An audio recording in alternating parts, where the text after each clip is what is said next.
வணக்கம். தலைப்புச் செய்திகள். புதுச்சேரியில் கட்டாய கல்வி உரிமை சட்டத்தை அமல்படுத்த வலியுறுத்தி புதுச்சேரி மாநில அதிமுக செயலாளர் அன்பழகன் துணைநிலை ஆளுநரை கவர்னர் மாளிகையில் நேரில் சந்தித்து மனு அளித்தார். புதுச்சேரி ஆளுநர் மாளிகையில் கவர்னரை நேரில் சந்தித்த அதிமுக மாநில செயலாளர் அன்பழகன் புதுச்சேரியில் கட்டாய கல்வி உரிமை சட்டத்தை அமல்படுத்த வலியுறுத்தி மனு அளித்தார். அதனைத் தொடர்ந்து செய்தியாளர்களை சந்தித்த அவர், இந்தியாவில் கட்டாய கல்வி உரிமை சட்டத்தை அமல்படுத்தாத மாநிலமாக புதுச்சேரியுள்ளது. புதுச்சேரி மாநிலத்திற்கு என தனியாக கல்வி வாரியம் இல்லாத நிலையில் பள்ளிக் கல்வியில் முழுமையாக தமிழகத்தை பின்பற்றும் புதுச்சேரி அரசு இதுவரை கட்டாய கல்வி உரிமை சட்டத்தை அமல்படுத்தாதது ஏழை எளிய மாணவர்களை வஞ்சிக்கும் செயலாகும். மத்திய அரசின் இச்சட்டத்தை யூனியன் பிரதேசமான புதுச்சேரியில் அமல்படுத்தாமல் தனியார் பள்ளி நிறுவனங்களுக்கு ஆதரவாக உள்ளது. இந்தியாவிலேயே எல்கேஜியிலிருந்து 12ஆம் வகுப்பு வரை தனியார் பள்ளிகளில் கல்வி கட்டணம் அதிகம் வசூலிக்கும் மாநிலமாக புதுச்சேரியுள்ளது. இதற்கு பல்வேறு கட்சிகளில் உள்ள சட்டமன்ற உறுப்பினர்களும் பல்வேறு கட்சித் தலைவர்களும் தனியார் பள்ளிகளின் உரிமையாளராக இருப்பதால் அரசின் சட்டத்திட்டங்களை எந்த தனியார் பள்ளியும் பின்பற்றுவதே இல்லை. மத்திய அரசால் ஏழை எளிய மாணவர்களின் நலனுக்காக நாடு முழுவதும் கொண்டுவரப்பட்ட கட்டாய கல்வி உரிமை சட்டத்தை கடந்த 10 ஆண்டுகளாக புதுச்சேரி அரசு அமல்படுத்தாமல் இருப்பது அரசின் சட்டவிரோத செயலாகும். எனவே ஆளுநர் இந்த கல்வியாண்டில் புதுச்சேரி மாநிலத்தில் கட்டாய கல்வி உரிமை சட்டத்தை அமல்படுத்த உரிய நடவடிக்கை எடுக்க வேண்டும் என்றார். இந்நிகழ்ச்சியின் போது மாநில கழக அவைத் தலைவர் அன்பானந்தம், மாநில இணைச் செயலாளர்கள் திருநாவுக்கரசு, முன்னாள் கவுன்சிலர் கணேசன், புதுச்சேரி நகர செயலாளர் அன்பழகன் உடையார், பாராளுமன்ற அதிமுக வேட்பாளர் தமிழ்வேந்தன் ஆகியோர் உடனிருந்தனர். ஆட்சி முழுவதும் இந்த கல்வி உரிமை சட்டத்தை சிறப்பாக அமுல்படுத்தினார்கள். இந்த தினம் இந்தியாவிலே கல்வி உரிமை சட்டத்தை அமுல்படுத்தாத ஒரு மாநிலம் புதுச்சேரி மாநிலம். கடந்த திராவிட முன்னேற்ற கழக காங்கிரஸ் ஆட்சியில் கூட ஆட்சியின் போது சட்டமன்றத்தில் அதிமுக சார்பில் நாங்கள் பலமுறை தீர்மானம் கொண்டு வந்தோம். அரசை கல்வி உரிமை சட்டத்தை அமுல்படுத்தணும்னு சொல்லிட்டு பல கட்ட போராட்டத்தை அதிமுக நடத்தியது.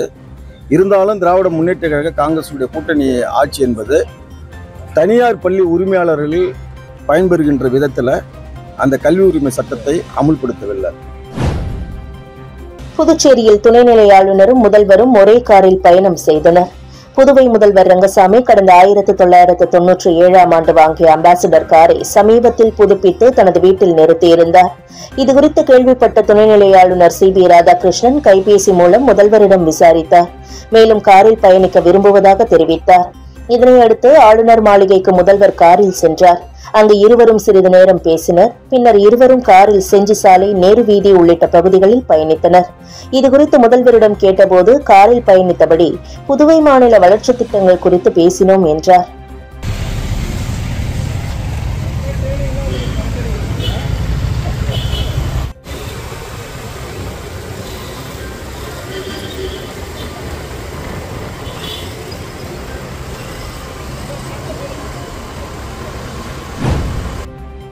புதுச்சேரி பெரியார் நகரில் சிறையில் உள்ள குற்றவாளி வீட்டில் பெட்ரோல் குண்டு வீசிய வழக்கில் 2 வாலிபர்களை போலீசார் கைது செய்தனர். புதுச்சேரி பெரியார் நகரில் கடந்த மாதம் ருத்ரேஷ் என்ற வாலிபர் கஞ்சா விற்பனை செய்வதால் ஏற்பட்ட போட்டியில் கொலை செய்யப்பட்டார். இந்த வழக்கில் அதே பகுதியைச் சேர்ந்த பாலு, எழில் மற்றும் இவர்களது கூட்டாளிகள் கைது செய்யப்பட்டு காலாப்பட்டு மத்திய சிறையில் அடைக்கப்பட்டுள்ளனர். இந்நிலையில் சில தினங்களுக்கு முன்பு சிறையில் உள்ள குற்றவாளி எழில் வீட்டின் முன்பு மர்ம நபர்கள் பாட்டில் கொண்டு வீசிவிட்டு தப்பிச் சென்றனர். இதுகுறித்து ஒரு உருளையன்பேட்டை போலீசார் வழக்கு பதிவு செய்து விசாரணை மேற்கொண்டனர். விசாரணையில் பெட்ரோல் குண்டு வீசியது தொடர்பாக நெல்லித்தோப்பு சாமுவேல், கீழ்சாத்தமங்கலம் பகுதியைச் சேர்ந்த சாமுவேல் என்பது தெரியவந்தது. இதனைத் தொடர்ந்து இருவரையும் கைது செய்த போலீசார் நீதிமன்றத்தில் ஆஜர்படுத்தி காலாப்பட்டு மத்திய சிறையில் அடைத்தனர். புதுச்சேரி ரெட்டியார்பாளையம் பகுதியில் நாளை குடிநீர் விநியோகம் நிறுத்தப்படுவதாக அறிவிக்கப்பட்டுள்ளது. புதுச்சேரி குடிநீர் விநியோக பிரிவின் பொதுப்பணித்துறை பொறியாளர் அலுவலகம் வெளியிட்டுள்ள செய்திக்குறிப்பில், புதுச்சேரி ரெட்டியார்பாளையம் எம்ஜிஆர் நகர் குடிநீர் நீர்த்தேக்க தொட்டியில் பராமரிப்பு பணிகள் மேற்கொள்ளப்பட உள்ளதால் நாளை பகல் 12 மணி முதல் பிற்பகல் 2 மணி வரை மூலகுளம் டைமண்ட் நகர், மேரி உழவர்கரை, ஜான்குமார் நகர், தட்சிணாமூர்த்தி நகர், பாலாஜி நகர், அண்ணா வீதி, ஜெயா நகர், ரெட்டியார்பாளையம், புதுநகர், வழுதாவூர் சாலை, சண்முகாபுரம், ஸ்ரீனிவாசபுரம், ரங்கா நகர், சிவசக்தி நகர், சக்தி நகர், மோதிலால் நகர், குண்டு சாலை, உழவர்கரை, பசும்பொன் நகர் மற்றும் சுற்றியுள்ள பகுதிகளில் குடிநீர் விநியோகம் நிறுத்தப்படும் என குறிப்பிடப்பட்டுள்ளது. இந்திரா இண்டன் கேஸ் சர்வீஸ் சார்பில் கல்லூரி மாணவ மாணவிகளுக்கான வீட்டு சமையல் எரிவாயு சிலிண்டர் கையாள்வது குறித்து விழிப்புணர்வு ஏற்படுத்தப்பட்டது. இந்திரா இண்டன் கேஸ் சர்வீஸ் சார்பில் வீட்டு உபயோக சிலிண்டர் கையாள்வது குறித்த விழிப்புணர்வு நிகழ்ச்சி விவேகானந்தா நர்சிங் கல்லூரியில் நடைபெற்றது. இந்நிகழ்ச்சியில் senior manager Subramanian, assistant manager Sampathkumar Reddy, Indira Indane gas service நிறுவனத்தின் உரிமையாளர் பரசுராமன் மற்றும் திலகவதி ஆகியோர் கலந்து கொண்டு மாணவ மாணவிகளுக்கு விழிப்புணர்வை ஏற்படுத்தினர். தொடர்ந்து சமையல் எரிவாயு குறித்த பல்வேறு கேள்விகளுக்கும் பதிலளித்தனர். நிகழ்ச்சியில் விவேகானந்தா நர்சிங் கல்லூரி வைஸ் பிரசிடென்ட் பத்மா மற்றும் nodal officer Satish, Vivekananda nursing கல்லூரியின் முதல்வர் பரணி, நிகழ்ச்சி ஒருங்கிணைப்பாளர் கற்பகவள்ளி மற்றும் தமிழ்ச்செல்வி, மணிமாலா, சாந்தி ஆகியோர் உடனிருந்தனர். புதுச்சேரியில் பழைய நாணயங்களை ரூபாய் நோட்டுகளாக மாற்றித் தருவதாக ரூபாய் 50,000 மோசடி செய்த மர்ம நபர் மீது சைபர் கிரைம் போலீசார் வழக்கு பதிந்து விசாரித்து வருகின்றனர். புதுச்சேரி நெட்டப்பாக்கத்தைச் சேர்ந்தவர் குப்புசாமி. இவர் தன்னிடமிருந்த பழைய நாணயங்களை ரூபாய் நோட்டுகளாக மாற்ற முடிவு செய்து இணையதளத்தில் தேடினார். அப்போது அதில் இருந்த கைபேசி எண்ணை தொடர்பு கொண்ட போது அதில் பேசிய நபர் பழைய நாணயங்களை ரூபாய் நோட்டுகளாக மாற்றித் தருவதற்கு முதலில் GST செலுத்த வேண்டும் என்று கூறினார். இதை நம்பிய குப்புசாமி அந்த நபர் தெரிவித்த வங்கிக் கணக்கிற்கு ரூபாய் 50,300 அனுப்பினார். இதன் பின்னர் அந்த நபரை தொடர்பு கொள்ள முடியவில்லை. இதுகுறித்த புகாரின் பேரில் புதுச்சேரி சைபர் கிரைம் போலீசார் வழக்கு பதிந்து விசாரித்து வருகின்றனர். மடுகரையில் பிரசித்தி பெற்ற கூத்தாண்டவர் கோவில் தேரோட்டம் வெகு விமரிசையாக நடைபெற்றது. புதுவை மாநிலம் மடுகரையில் அமைந்துள்ள திரௌபதி அம்மன் கூத்தாண்டவர் ஆலயத்தில் இன்று காலை நடைபெற்ற வைகாசி மாத தேரோட்டத்தில் MP வைத்திலிங்கம், துணை சபாநாயகர் ராஜவேலு ஆகியோர் பங்கேற்று தேரை வடம் பிடித்து இழுத்து சுவாமி தரிசனம் செய்தனர். தேரானது மாடவீதிகள் வழியாக சென்றபோது விவசாயிகள் தங்கள் நிலங்களில் விளைந்த காய்கறிகள், பழங்கள் ஆகியவற்றுடன் நாணயங்களை சேர்த்து கொள்ளைவிட்டனர். பின்னர் தேரானது மாலை தேரடியை வந்தடைந்தது. அதனைத் தொடர்ந்து புதுவை மற்றும் தமிழக பகுதிகளிலிருந்து ஏராளமான திருநங்கைகள் மற்றும் பக்தர்கள் கூத்தாண்டவருக்கு வேண்டிக் கொண்டு பூசாரி கையினால் முன்னரே இரவே தாலி கட்டிக் கொண்டனர். முன்னதாக அர்ஜுனன் திரௌபதி திருக்கல்யாணம், கூத்தாண்டவர் திருக்கல்யாணம், பிடாரியம்மன் மாரியம்மனுக்கு சாகை வார்த்தல் நிகழ்ச்சி, பக்காசூரனுக்கு சோறு போடுதல் ஆகியன நடைபெற்றன. தொடர்ந்து அலங்கரிக்கப்பட்ட வாகனங்களில் சுவாமி இரவு நேரங்களில் வீதியுலா நடைபெற்றது. இதில் திரளான பக்தர்கள் கலந்து கொண்டு சுவாமி தரிசனம் செய்தனர். புதுச்சேரி ஜிப்மரில் MSc, MPH, BPD, BGD, BGF ஆகிய முதுநிலை செவிலியர் படிப்புகளுக்கு இணையதளம் வாயிலாக விண்ணப்பிக்கலாம் என அறிவிப்பு வெளியாகியுள்ளது. புதுச்சேரியில் ஜிப்மர் மருத்துவ ஆராய்ச்சி மையம் மற்றும் மருத்துவமனை உள்ளது. ஜிப்மர் மருத்துவ ஆராய்ச்சி மையத்தில் செவிலியர் முதுநிலை படிப்புகளில் சேருவதற்கான நுழைவுத் தேர்வு வரும் ஜூலை 7ஆம் தேதி நடைபெறுகிறது. இதற்காக விண்ணப்பங்கள் ஜிப்மரின் இணையதளம் மூலம் தற்போது பெறப்பட்டு வருகின்றன. செவிலியர் படிப்புகளுக்கான நுழைவுத் தேர்வுக்கு உரிய நுழைவுச் சீட்டை வரும் ஜூன் 29ஆம் தேதி பதிவிறக்கம் செய்யலாம்.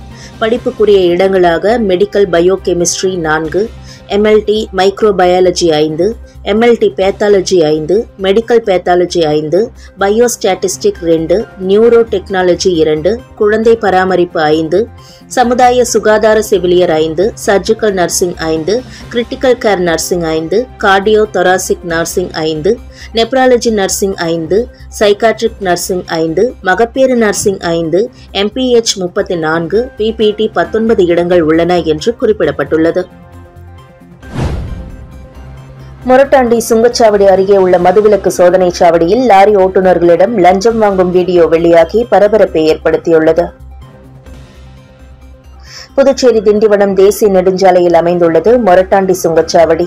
இந்த சுங்கச்சாவடி அருகே விழுப்புரம் மாவட்டம் காவல்துறையின் மதுவிலக்கு சோதனை சாவடி அமைந்துள்ளது. இந்த சாலையில் தினந்தோறும் நூற்றுக்கணக்கான வாகனங்கள் சென்று வருவது வழக்கம். இந்நிலையில் நேற்று இரவு அவ்வழியாக செல்லும் கனரக வாகனங்களுக்கு மதுவிலக்கு சோதனை சாவடியில் உள்ள போலீசார் கனரக வாகனங்களை வழிமடக்கி லஞ்சம் வாங்கும் வீடியோ வெளியாகி பெரும் பரபரப்பை ஏற்படுத்தியுள்ளது. மலபார் கோல்டன் டைமண்ட் சார்பில் நடைபெற்ற அன்னதான திட்டத்தை அரசு கொறடா AKD ஆறுமுகம் தொடங்கி வைத்தார்.